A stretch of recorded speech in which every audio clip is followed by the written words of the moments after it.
రాష్ట్ర వ్యాప్తంగా అంగన్వాడీ సిబ్బంది నిర్వహిస్తున్న సార్వత్రిక సమ్మె 11వ రోజుకు చేరుకుంది. అందులో భాగంగానే ఐసీడీఎస్ కార్యాలయం వద్ద అంగన్వాడీ సిబ్బంది నిర్వహిస్తున్న సమ్మెలో భాగంగా శ్రీకాళహస్తి ఏపీ సీట్స్ వద్ద ఐఎస్టీయూ స్టేట్ ఉపాధ్యక్షురాలు భారతి, సిఐటియు శ్రీకాళహస్తి ప్రాజెక్టు అధ్యక్షురాలు సౌజన్య ఆధ్వర్యంలో రాస్తారోకో నిర్వహించారు.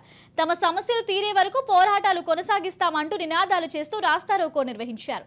అంగన్వాడీల పట్ల ప్రభుత్వం కక్షపూరితంగా వ్యవహరించడం సరికాదన్నారు. ఇకనైనా ప్రభుత్వం తమ సమస్యలను పట్టించుకోకపోతే రానున్న రోజుల్లో సమ్మె ఉధృతం చేస్తామని హెచ్చరిస్తున్నారు. వైఎస్ జగన్మోహన్ రెడ్డి చేవం కుట్టినట్టు కూడా లేకుండా అంగన్వాడీలు నడి రోడ్డు పాలు చేస్తున్నారు. ఈ రోజు అంగన్వాడీల పరిస్థితి దయనీయంగా ఉంది.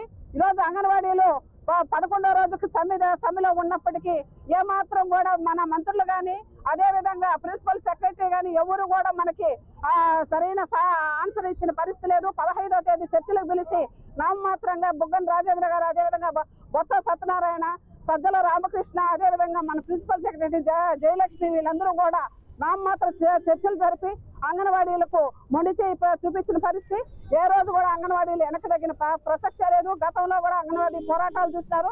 ఎప్పుడు కూడా ఈ అంగన్వాడీలు వెనక తగ్గిన పరిస్థితి లేదు. ఇప్పుడు కూడా మా సమ్మెని నిరవధికంగా పెంచుకుంటూ పోతాం కానీ తగ్గే ప్రసక్తే లేదనేసి ఈ సందర్భంగా తెలియజేస్తున్నాం. మా మంత్రి జయలక్ష్మి ఇచ్చిన స్టేట్మెంట్ మీద, అదేవిధంగా చిత్తా విజయ్ ప్రతాప్ రెడ్డి ఇచ్చిన వీడియోలు రిలీజ్ చేసిన దాని మీద ఈ రోజు రాస్తారోకో తీసుకున్నాం. ఇప్పటి వరకు మేము సామరస్యంగానే మా సమ్మెను విజయవంతం చేసుకుంటూ వచ్చాము. ఇప్పుడు మాకు యాంటీగా జయలక్ష్మి గారు, ఉషశ్రీ చరణ్ గారు, అదేవిధంగా చిత్తా విజయ్ ప్రతాప్ రెడ్డి ఇచ్చిన స్టేట్మెంట్ల మీద ఈ రోజు ఎక్కడికక్కడ రాష్ట్ర వ్యాప్తంగా రాష్ట్ర నాయకులు ఈ రోజు 3 సంఘాల ఆధ్వర్యంలో సిఐటి, ఏఐటిసి, ఐఎఫ్టియు 3 సంఘాలు కలిసి ఈ రోజు రాష్ట్ర వ్యాప్తంగా నిర్ణయం తీసుకోవడం జరిగింది. ఈ నిర్ణయంలో భాగంగానే రాష్ట్రం నలుమూలల ఈ రోజు రాస్తారోకలు జరుగుతున్నాయి. ఈ రాస్తారోకల్ని ఈ రోజు రాస్తారోక ఇక మీదట కూడా మేము మా సమ్మెల్ని ఉధృతం చేస్తాం.